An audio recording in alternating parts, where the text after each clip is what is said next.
ਸਾਡੀ 2008 ਤੋਂ ਇਹ ਟਰਸਟ ਚੱਲ ਰਹੀ ਹੈ, ਡਾਕਟਰ ਹਰਸ਼ ਚੈਰੀਟੇਬਲ ਟਰਸਟ। ਹੁਣ ਸਾਡੀਆਂ 421 ਅਜੇ ਤੱਕ ਕੁੜੀਆਂ ਚੱਲ ਰਹੀਆਂ ਸੀ ਤੇ ਐਤਕੀ 21 ਹੋਰ ਬੇਟੀਆਂ ਨਵੀਆਂ ਸ਼ੁਰੂ ਹੋਈਆਂ ਨੇ। ਸੋ 442 ਟੋਟਲ ਕੁੜੀਆਂ, ਜਿਨ੍ਹਾਂ ਚੋਂ 34 ਇਸ ਵਾਰ ਕੰਪਲੀਟ ਕਰ ਚੁੱਕੀਆਂ, ਕੁਝ 10ਵੀਂ, ਕੁਝ 12ਵੀਂ ਕਲੀਅਰ ਕਰ ਚੁੱਕੀਆਂ, ਕੁਝ BA ਪਾਰਟ 3 ਵੀ ਕਲੀਅਰ ਕਰਕੇ ਸਾਡੀ ਟਰਸਟ 'ਚ ਨਿਕਲ ਚੁੱਕੀਆਂ ਨੇ। ਮੇਰੀ ਨਰਸਰੀ ਤੋਂ ਫੀਸ ਲੱਗੀ ਆ ਤੇ ਹੁਣ ਮੈਂ 10th ਸਟੈਂਡਰਡ ਵਿੱਚ ਹੋਈ ਹਾਂ ਤੇ ਇਹ ਬਹੁਤ ਹੀ ਵਧੀਆ ਜਿਹੜਾ ਹੈ ਟਰਸਟ ਚਲਾ ਰਹੇ ਨੇ ਤੇ ਮੈਂ ਹੋਪ ਕਰਦੀ ਹਾਂ ਕਿ ਮੈਂ ਵੀ ਜ਼ਿੰਦਗੀ ਵਿੱਚ ਅੱਗੇ ਵੱਧ ਕੇ ਕੁਝ ਕਰਕੇ ਤੇ ਮੈਂ ਵੀ ਇਹਨਾਂ ਦੀ ਜਿਹੜੀ ਆ ਬਹੁਤ ਜ਼ਿਆਦਾ ਮਦਦ ਕਰਾਂਗੀ।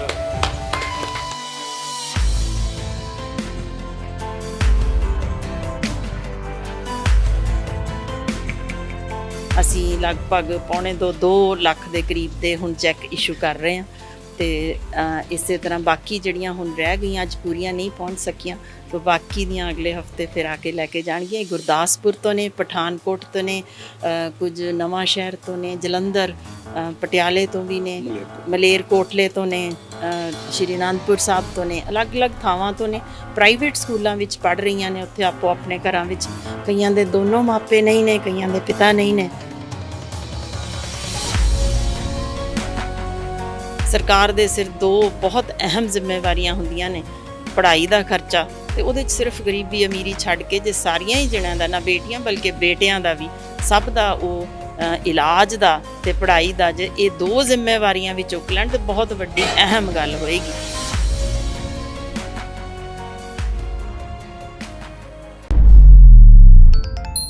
ਇਸ ਦੁਨੀਆ ਵਿੱਚ ਬਹੁਤ ਸਾਰੇ ਲੋਕ ਅਜਿਹੇ ਵੀ ਨੇ ਜੋ ਆਪਣੀਆਂ ਬੁਨਿਆਦੀ ਜ਼ਰੂਰਤਾਂ ਵੀ ਪੂਰੀਆਂ ਨਹੀਂ ਕਰ ਸਕਦੇ। ਅਜਿਹੇ ਲੋਕਾਂ ਲਈ ਸਰਕਾਰਾਂ ਵੱਲੋਂ ਕਈ ਸਕੀਮਾਂ ਕੱਢੀਆਂ ਜਾਂਦੀਆਂ ਨੇ, ਪਰ ਇਹਨਾਂ ਸਕੀਮਾਂ ਵਿੱਚ ਵੀ ਕੁਝ ਕਮੀਆਂ ਹੁੰਦੀਆਂ ਨੇ, ਜਿਸ ਕਰਕੇ ਇਹਨਾਂ ਦਾ ਫਾਇਦਾ ਲੈਣ ਤੋਂ ਕਈ ਲੋਕ ਵਾਂਝੇ ਰਹਿ ਜਾਂਦੇ ਨੇ। ਪਰ ਆਪਣੇ ਸਮਾਜ ਵਿੱਚ ਕੁਝ ਲੋਕ ਅਜਿਹੇ ਵੀ ਨੇ ਜੋ ਇਹਨਾਂ ਵਾਂਝੇ ਰਹੇ ਲੋਕਾਂ ਦੀਆਂ ਜ਼ਰੂਰਤਾਂ ਨੂੰ ਪੂਰੀਆਂ ਕਰਨਾ ਆਪਣਾ ਫਰਜ਼ ਸਮਝਦੇ ਨੇ। ਸਾਡੇ ਪੰਜਾਬ ਵਿੱਚ ਵੀ ਕੁਝ ਅਜਿਹੀਆਂ ਸੰਸਥਾਵਾਂ ਤੇ ਲੋਕ ਨੇ ਜਿਨ੍ਹਾਂ ਇਹਨਾਂ ਜ਼ਰੂਰਤਮੰਦ ਲੋਕਾਂ ਦੇ ਸੁਪਨੇ ਪੂਰੇ ਕਰਨ ਨੂੰ ਹੀ ਆਪਣੀ ਜ਼ਿੰਦਗੀ ਦਾ ਮਕਸਦ ਬਣਾ ਲਿਆ ਹੈ। ਅਜਿਹੀਆਂ ਕੁਝ ਸੰਸਥਾਵਾਂ ਵਿੱਚੋਂ ਇੱਕ ਹੈ ਡਾਕਟਰ ਹਰਸ਼ ਚੈਰੀਟੇਬਲ ਟਰਸਟ, ਜੋ ਪੰਜਾਬ ਵਿੱਚ ਬੱਚਿਆਂ ਦੀ ਸਿੱਖਿਆ ਲਈ ਕੰਮ ਕਰਦਾ ਹੈ। ਤੇ ਅੱਜ ਇਸੇ ਲੜੀ ਤਹਿਤ ਇਸ ਸੰਸਥਾ ਵੱਲੋਂ ਬੱਚਿਆਂ ਨੂੰ ਚੈੱਕ ਵੰਡੇ ਗਏ। ਇਸ ਬਾਰੇ ਦੱਸਦੇ ਹੋਏ ਇਸ ਸੰਸਥਾ ਨੂੰ ਚਲਾਉਣ ਵਾਲੀ ਡਾਕਟਰ ਹਰਸ਼ਿੰਦਰ ਕੌਰ ਦਾ ਕਹਿਣਾ ਹੈ ਕਿ ਹੁਣ ਤੱਕ ਇਸ ਸੰਸਥਾ ਤੋਂ 442 ਬੱਚੇ ਲਾਭ ਲੈ ਚੁੱਕੇ ਨੇ ਤੇ ਨਾਲ ਹੀ ਉਹਨਾਂ ਸਰਕਾਰਾਂ ਨੂੰ ਅਪੀਲ ਕੀਤੀ ਕਿ ਸਿੱਖਿਆ ਅਤੇ ਸਿਹਤ ਸੁਵਿਧਾਵਾਂ ਤੇ ਧਿਆਨ ਦੇਣਾ ਜ਼ਰੂਰੀ ਹੈ। ਸਾਡੀ 2008 ਤੋਂ ਇਹ ਟਰਸਟ ਚੱਲ ਰਹੀ ਹੈ, ਡਾਕਟਰ ਹਰਸ਼ ਚੈਰੀਟੇਬਲ ਟਰਸਟ।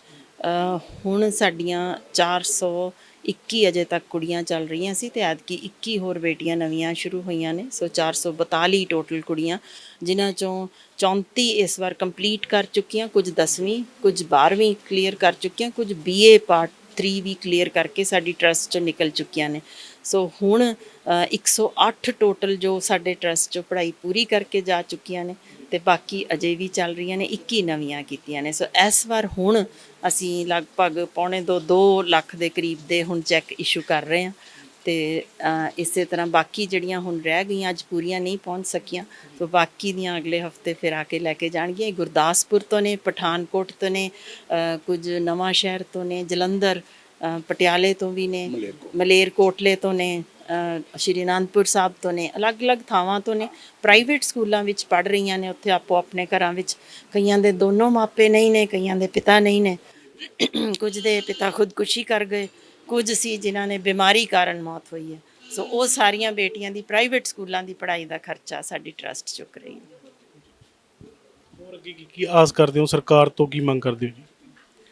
मैं बिल्कुल सच दसा कुछ भी नहीं मंग कर रही सरकार तो, क्योंकि साडा मकसद सी कि जेड़ियां तक सरकार दी नज़र नहीं पहुँच रही उन्हां दा मेरा ख्याल है कि असी जे हर एक जना ही थोड़ी थोड़ी अपनी कॉन्ट्रीब्यूशन कर सके तो बहुत वधिया।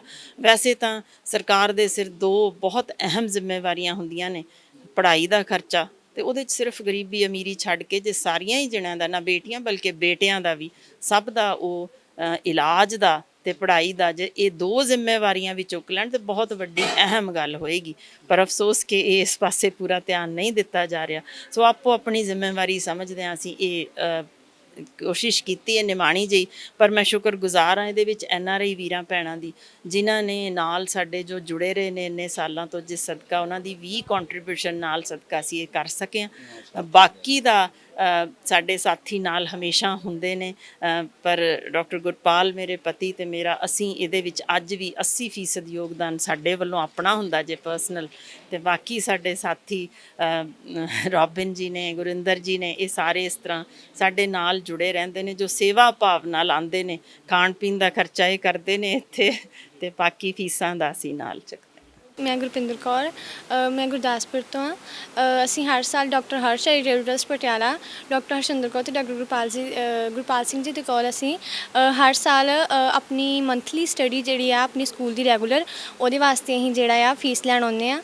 ਮੇਰੀ ਨਰਸਰੀ ਤੋਂ ਫੀਸ ਲੱਗੀ ਆ ਤੇ ਹੁਣ ਮੈਂ 10th ਸਟੈਂਡਰਡ ਵਿੱਚ ਹੋਈ ਹਾਂ, ਤੇ ਇਹ ਬਹੁਤ ਹੀ ਵਧੀਆ ਜਿਹੜਾ ਹੈ ਟਰੱਸਟ ਚਲਾ ਰਹੇ ਨੇ, ਤੇ ਮੈਂ ਹੋਪ ਕਰਦੀ ਹਾਂ ਕਿ ਮੈਂ ਵੀ ਜ਼ਿੰਦਗੀ ਵਿੱਚ ਅੱਗੇ ਵੱਧ ਕੇ ਕੁਝ ਕਰਕੇ ਤੇ ਮੈਂ ਵੀ ਇਹਨਾਂ ਦੀ ਜਿਹੜੀ ਆ ਬਹੁਤ ਜ਼ਿਆਦਾ ਮਦਦ ਕਰਾਂਗੀ। ਮੈਂ ਆਪਣੀ fees doctor Harsh charitable trust ਤੋਂ ਲੈ ਰਹੀ ਹਾਂ। ਮੇਰੇ ਮਾਤਾ ਪਿਤਾ ਦੀ ਮੌਤ ਤੋਂ ਬਾਅਦ ਇਹੀ ਮੇਰੀ ਸਾਰੇ ਫੀਸ ਭਰ ਰਹੇ ਨੇ। ਮੈਂ ਇਹਨਾਂ ਦੀ ਮਦਦ ਕਾਰਨ ਹੀ ਅੱਜ ਇੱਕ ਵਧੀਆ ਸਕੂਲ ਦੇ ਵਿੱਚ ਪੜ੍ਹਾਈ ਲੈ ਰਹੀ ਹਾਂ। ਧੰਨਵਾਦ। ਪਟਿਆਲਾ ਤੋਂ ਸੁਖਬੀਰ ਸਿੰਘ ਪੰਗੂ ਦੀ ਰਿਪੋਰਟ, T5 ਚੈਨਲ ਪੰਜਾਬੀ। ਹੋਏਗੀ ਕਿਸਾਨਾਂ ਦੀ ਗੱਲ, ਨਵੀਂ ਖੇਤੀ, ਮਸ਼ੀਨਾਂ, ਬੀਜਾਂ ਤੇ ਬਾਗਾਂ ਦੀ ਗੱਲ ਲੈ ਕੇ ਚੱਲਾਂਗੇ ਤੁਹਾਨੂੰ ਰੰਗਲੇ ਪੰਜਾਬ ਦੇ ਖੇਤਾਂ ਵੱਲ। ਦੇਖਣਾ ਨਾ ਭੁੱਲਣਾ ਸਾਡਾ ਖਾਸ programme farming with Amarjit Waraich, ਸੋਮਵਾਰ ਤੋਂ ਸ਼ੁੱਕਰਵਾਰ ਸ਼ਾਮ 6 ਵਜੇ D5 ਚੈਨਲ ਪੰਜਾਬੀ ਤੇ। ਕੀ ਹੁੰਦੀ ਹੈ ਜਮਾਬੰਦੀ, ਕਿਵੇਂ ਬਣਦੀ ਹੈ ਵਸੀਅਤ, ਜ਼ਮੀਨ ਜਾਇਦਾਦ ਦੇ ਹਰ ਮਸਲੇ ਤੇ ਕਰਾਂਗੇ ਚਰਚਾ। ਦੇਖਣਾ ਨਾ ਭੁੱਲਣਾ ਸਾਡਾ ਖਾਸ programme naibtehsildar.com। D5 channel Punjabi ਹੁਣੇ ਸਬਸਕ੍ਰਾਈਬ ਕਰੋ, ਬੈਲ ਆਈਕਨ ਤੇ ਕਲਿੱਕ ਕਰੋ। ਸਾਡੀ 2008 ਤੋਂ ਇਹ ਟਰਸਟ ਚੱਲ ਰਹੀ ਹੈ, ਡਾਕਟਰ ਹਰਸ਼ ਚੈਰੀਟੇਬਲ ਟਰਸਟ। ਹੁਣ ਸਾਡੀਆਂ 421 ਅਜੇ ਤੱਕ ਕੁੜੀਆਂ ਚੱਲ ਰਹੀਆਂ ਸੀ, ਤੇ ਐਤਕੀ 21 ਹੋਰ ਬੇਟੀਆਂ ਨਵੀਆਂ ਸ਼ੁਰੂ ਹੋਈਆਂ ਨੇ। ਸੋ 442 ਟੋਟਲ ਕੁੜੀਆਂ, ਜਿਨ੍ਹਾਂ ਚੋਂ 34 ਇਸ ਵਾਰ ਕੰਪਲੀਟ ਕਰ ਚੁੱਕੀਆਂ, ਕੁਝ 10ਵੀਂ, ਕੁਝ 12ਵੀਂ ਕਲੀਅਰ ਕਰ ਚੁੱਕੀਆਂ, ਕੁਝ BA ਪਾਰਟ 3 ਵੀ ਕਲੀਅਰ ਕਰਕੇ ਸਾਡੀ ਟਰਸਟ 'ਚ ਨਿਕਲ ਚੁੱਕੀਆਂ ਨੇ।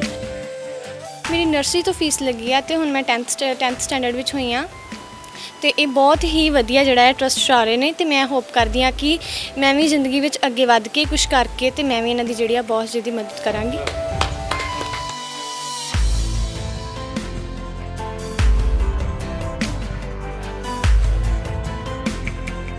ਅਸੀਂ ਲਗਭਗ ਪੌਣੇ 2 ਲੱਖ ਦੇ ਕਰੀਬ ਦੇ ਹੁਣ ਚੈੱਕ ਇਸ਼ੂ ਕਰ ਰਹੇ ਹਾਂ, ਤੇ ਇਸੇ ਤਰ੍ਹਾਂ ਬਾਕੀ ਜਿਹੜੀਆਂ ਹੁਣ ਰਹਿ ਗਈਆਂ ਅੱਜ ਪੂਰੀਆਂ ਨਹੀਂ ਪਹੁੰਚ ਸਕੀਆਂ, तो बाकी दियाँ अगले हफ्ते फिर आके लैके जाएंगे। गुरदासपुर तो ने, पठानकोट तो ने, कुछ नवा शहर तो ने, जलंधर, पटियाले तो भी ने, मलेरकोटले तो ने, श्री आनंदपुर साहब तो ने, अलग अलग थावां तो ने। प्राइवेट स्कूलों विच पढ़ रही ने, उत्थे आपो अपने घरां विच कईयां दे दोनों मापे नहीं ने, कईयां दे पिता नहीं ने। सरकार दे सिर दो बहुत अहम जिम्मेवारियां हुंदियां ने, पढ़ाई दा खर्चा ते उहदे च सिर्फ गरीबी अमीरी छड्ड के जे सारियां ही जणियां दा, ना बेटियां बल्कि बेटियां दा भी, सब दा ਉਹ इलाज दा ते पढ़ाई दा, जे ये दो जिम्मेवारियां भी चुक लैण ते बहुत वड्डी अहम गल होएगी।